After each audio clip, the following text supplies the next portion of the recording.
huruf berikutnya, yakni di halaman 19, yakni di huruf bod dan lam. Fokus di situ, ibu-ibu, tepi lidah dan geraham atas gusi depan. Nah, Ustadz, kenapa kok huruf bod sama lam ini digabungkan? Padahal suaranya aja beda. Bo, la, beda. Dan juga kalau kita raba-raba, ya, cara mengucapkannya pun juga beda. Kenapa? Nah, jadi gini ibu-ibu. Huruf bod dan huruf lam ini berserikat. Berserikat itu maksudnya adalah tergabung dalam satu makhraj. Namun, ia hanya di ujung lidah saja. Hanya di ujung lidah dan tepi lidah bagian depan. Ya. Kenapa demikian? Karena ibu-ibu kalau nanti kita belajar makhraj huruf-huruf yang nanti di buku tajwid, kita akan mengetahui bahwa huruf bod ternyata memiliki makhraj yang paling panjang. Maksudnya area yang saling bersentuhan antara dua organ, dia merupakan huruf yang paling panjang, yaitu sepanjang sisi lidah kita. Jadi lidah kita sisinya, ya, dari sebelah kanan sini atau kiri hingga ke depan. Nah, itu cara melafalkan huruf bod yang fasih. Ya, saya akan contohkan ibu-ibu ya. Mungkin satu baris saja biar menghemat waktu. Nah, cuman ada yang ketinggalan. Sedangkan huruf lam, ibu-ibu ya, kalau tadi huruf bod itu dari sisi lidah nih, sini. Nah, kalau huruf lam itu hanya sisi lidah bagian depan saja, di sini. Nah, ya, begitu. Nah, jadi kedua huruf ini berserikat dalam satu makhraj.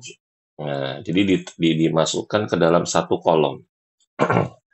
Baik, saya akan contohkan ibu-ibu. Nanti setelah dicontohkan, kita akan praktek bersama-sama. Bismillahirrahmanirrahim. Bo, boi, bo. Bukan do, di, du. Beda ya, Bu ya? Saya ulangi lagi. Bo, boi, bo. La, li, lu. Bo, boi, lu. La, li, bu. Nah, seperti itu.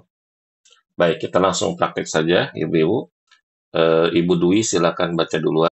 Penulis di sini mengatakan fokus ujung lidah dan gusi bagian atas, yaitu huruf nun dan huruf ro. Ya. Huruf nun dan huruf ro ini ibu-ibu dimasukkan ke dalam satu kolom.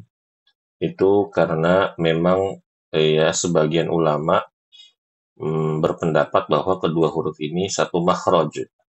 Namun ada ulama yang lain mengatakan makhrajnya berbeda. Namun ala kulli hal perbedaannya pun itu hanya sedikit. Sehingga huruf nun dan ro ini ya makhrajnya memang kayak di situ-situ aja. Jadi kalau kita baca na ro ya lidah kita di situ-situ aja. Nah, berikutnya ibu-ibu yang saya muliakan, ketika membaca huruf nun itu ada sifat namanya dengung. Sifat namanya dengung. Contoh na, ni, nu, begitu. Dan ini bisa terdeteksi kalau kita tutup hidung. Contoh na, ni, nu. Nah, jadi ada suara dengung di hidung kita. Nah, lalu yang kedua huruf ro. Huruf ro, ibu-ibu, ada huruf ro yang fasih seperti ini. Ro, ri, ro. Ro, ri, ro. Ada huruf ro yang kurang fasih. Contohnya ro, ri, ru. ro, ri, ru. Seperti itu. Perbedaannya, kalau huruf ro yang fasih, getarnya sangat sedikit. Ya, ada getarannya tapi sedikit. Adapun yang kurang fasih itu terdengar getarannya, ya, ya terdengar getarannya. Maka ibu-ibu rahimakumullah, ya, kita coba membaca huruf ro yang fasih. Tetapi kalau misalkan memang tidak bisa, maka fattaqullaha mastata'tum. Saya akan contohkan dulu satu baris ibu-ibu ya untuk kolom ini. Na, ni, nu, ro, ri, ru, ro, ri, nu, na, ni, ru. Nah, terakhir ibu-ibu sebelum praktek, ya termasuk kesalahan kalau baca huruf ro yang kasroh bacanya kayak gini. Roi, roi, roi. Ini salah. Yang benar, ri, ri, ri. Dibaca dengan tipis. Baik, kita praktek langsung. Ada dua huruf yang selalu disertai dengan gunnah, apapun keadaannya, yaitu huruf nun dan huruf mim.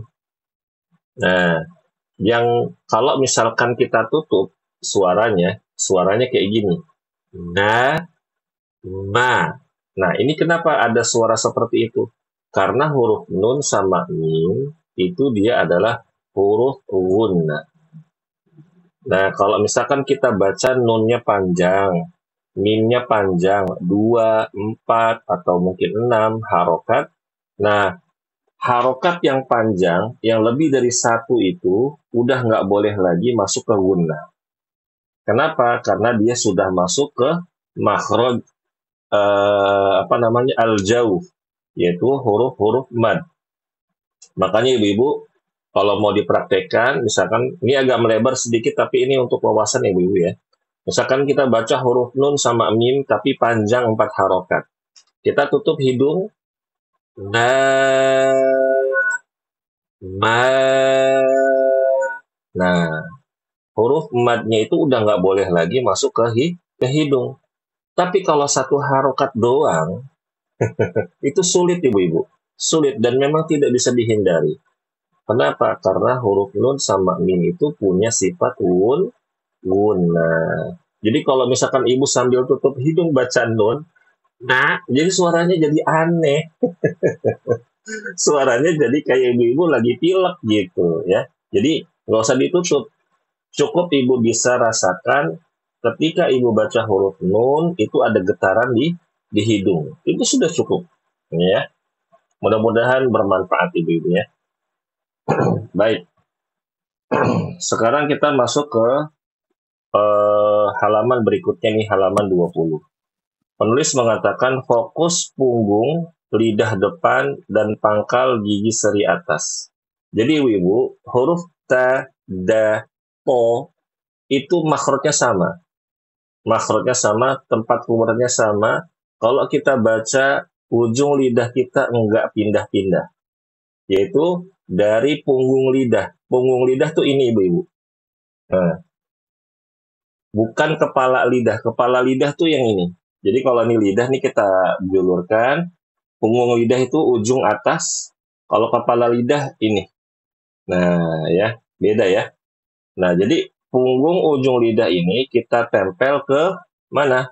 Ke pangkal 2 gigi seri atas. Keluar daripadanya huruf ta, da, po. Seperti itu. Saya akan contohkan satu baris ibu-ibu, mohon diperhatikan. Ta, ti, tu. Da, di, du. Po, poi, po. Da, poi, tu. Nah, seperti itu. Ingat ibu-ibu, huruf po, huruf yang tipis, huruf yang tebal. Sedangkan huruf ta adalah huruf yang tipis. Ya, jangan disamakan. Ya, terutama ketika membaca huruf ta yang dhammah. Kalau baca huruf ta dhammah bunyinya tu, tu, tu. Jangan dibaca to, to, to. Karena yang dibaca seperti itu adalah huruf to, ya. Baik, kita langsung praktek lagi. Ibu Dwi, silakan.